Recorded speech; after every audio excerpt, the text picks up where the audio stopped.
buen día. Si quieres aquí nomás. Et ce qui est intéressant, c'est le matériel qu'on a retiré d'ici. C'est le lac Titicaca, c'est mythique pour pas mal de gens. On a tous entendu parler de ce lac, c'est le plus haut lac navigable du monde.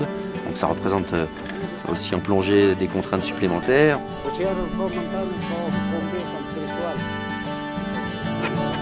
On espère la pièce bien conservée et puis surtout qui va être originale ou qui va apporter des éléments nouveaux à l'étude du Monaco.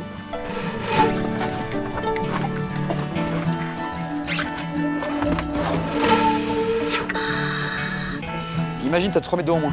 Tu vois ce sommet qui émerge. Et ben on retrouve principalement les offrandes autour de cet îlot.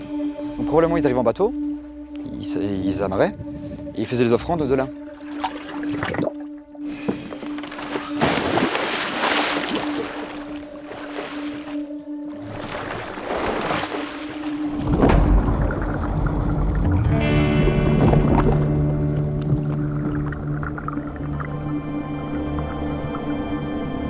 C'est quoi C'est des roches. C'est une roche, hein. C'est intéressant que ce soit rocailleux comme ça. Moi, je pensais qu'il y avait plus de sédiments. En fait, c'est une encre antique, enfin une encre du Monaco, qui a vraiment une forme spécifique, un peu de cacahuète en fait. Une rainure au milieu, donc il passait la corde là. Et soit sinon qui est resté coincé quand ils sont venus ici, ils ont peut-être coupé et l'a laissé au fond. Peut-être en l'est, on sait pas trop encore.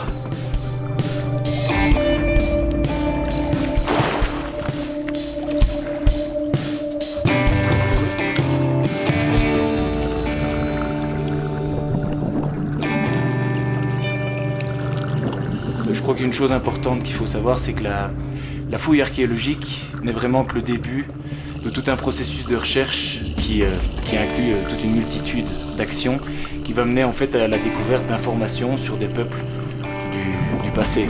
L'archéologie est généralement prise comme de l'anthropologie du passé, c'est-à-dire que l'archéologue va s'atteler à la reconstitution en fait de la vie, qu'elle soit quotidienne ou rituelle, des peuples ou des populations du passé, et bien sûr de transmettre ces informations d'abord aux héritiers directs de cette population et ensuite au grand public ou au monde entier.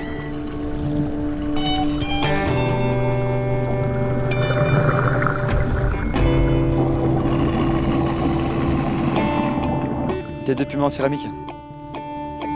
Comme d'habitude, Giorgio, en contexte, photo, prélèvement.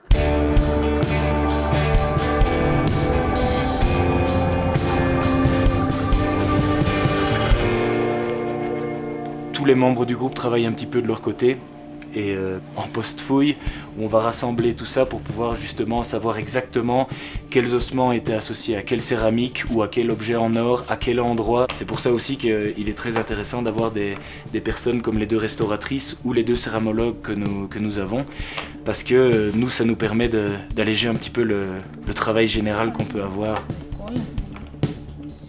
Ici par exemple on a une feuille d'or martelé. Cette petite pièce ne dépasse pas les 4 cm.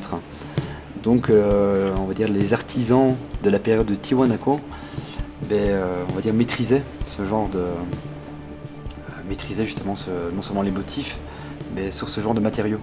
Il ne faut pas oublier que moi j'ai une loupe, un microscope, un ordinateur. Eux n'avaient que des yeux. Donc c'est assez incroyable et c'est assez émouvant d'ailleurs d'être le premier à déchiffrer, on va dire, ce motif.